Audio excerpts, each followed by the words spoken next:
ಬೇಡ ಪಾಪ ತಿಂದ್ರೆ ಕಪ್ಪು ಆಗ್ತಾರೆ. ಯಾರ ನಾನ್ಸೆನ್ಸ್ ಹೇಳ್ಬಿಡಲಿ. ನೇರಳೆ ಹಣ್ಣು ತುಂಬಾ ಶ್ರೇಷ್ಠವಾದ ಹಣ್ಣು. ನಮ್ಮ ಬಾಡಿನಲ್ಲಿರೋ ಪ್ರತಿಯೊಂದು ಸಿಸ್ಟಮ್ಗೂ ಕೂಡ ಇದರಿಂದ ಉಪಯೋಗ ಇದೆ.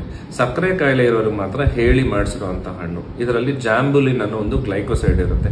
ಅದು ಸ್ಟಾರ್ಚ್ ನ ಶುಗರ್ ಕನ್ವರ್ಷನ್ ಪ್ರಿವೆಂಟ್ ಮಾಡುತ್ತೆ. ಸೊ ಬ್ಲಡ್ ಗ್ಲೂಕೋಸ್ ಸ್ಪೈಕ್ ಆಗೋದು ಕಡಿಮೆ ಆಗುತ್ತೆ.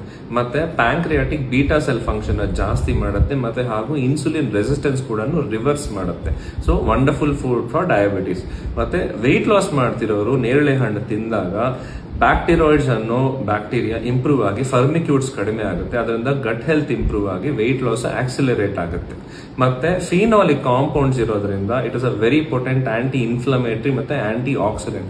ಮತ್ತೆ ನೀ ಪೇನ್ ಆರ್ಥ್ರೈಟಿಸ್ ಇರೋರಿಗೆ ತುಂಬಾ ಉಪಯೋಗ ಆಗುತ್ತೆ. ಹಾಗೂ ಹೈ ಕೊಲೆಸ್ಟ್ರಾಲ್ ಇದ್ದಾಗ ಕೊಲೆಸ್ಟ್ರಾಲ್ ಕಡಿಮೆ ಆಗುತ್ತೆ. ಮತ್ತೆ ಅದರಿಂದ ಆಕ್ಸಿಡೇಷನ್ ಆಫ್ ಕೊಲೆಸ್ಟ್ರಾಲ್ ಕೂಡ ಕಡಿಮೆ ಆಗಿ ಹಾರ್ಟ್ ಡಿಸೀಸ್ ಪ್ರೋಗ್ರೆಷನ್ ಕಡಿಮೆ ಆಗುತ್ತೆ. ಮತ್ತೆ ಅನೀಮಿಯಾ ಇರೋರಿಗೆ ಅಂದ್ರೆ ಎಸ್ಪೆಷಲಿ ಲೇಡೀಸ್ಗೆ ಐರನ್ ಪ್ಲಸ್ ವಿಟಮಿನ್ ಸಿ ಎರಡು ಒಟ್ಟಿಗೆ ಇರೋದು ಬಂದ್ಬಿಟ್ಟು ನೇರಳೆ ಹಣ್ಣಲ್ಲಿ ಅದು ಬಂದು ಹಿಮೋಗ್ಲೋಬಿನ್ ಇಂಪ್ರೂವ್ ಮಾಡುತ್ತೆ. ಈ ಹಣ್ಣನ್ನ ಆಯುರ್ವೇದ ಮತ್ತೆ ಯುನಾನಿನಲ್ಲಿ ಮೆಡಿಸಿನ್ ಆಗಿ ಕೂಡ ತುಂಬಾ ಕಾಯಿಲೆಗಳಿಗೆ ಯೂಸ್ ಮಾಡ್ತಾರೆ. ನೇರಳೆ ಹಣ್ಣಲ್ಲಿ ಮಾತ್ರ ಅಲ್ಲ, ಅದರ ಬೀಜದಲ್ಲೂ ತುಂಬಾ ಉಪಯೋಗ ಇದೆ. ಒಣಗಿಸಿ ಪುಡಿ ಮಾಡಿ.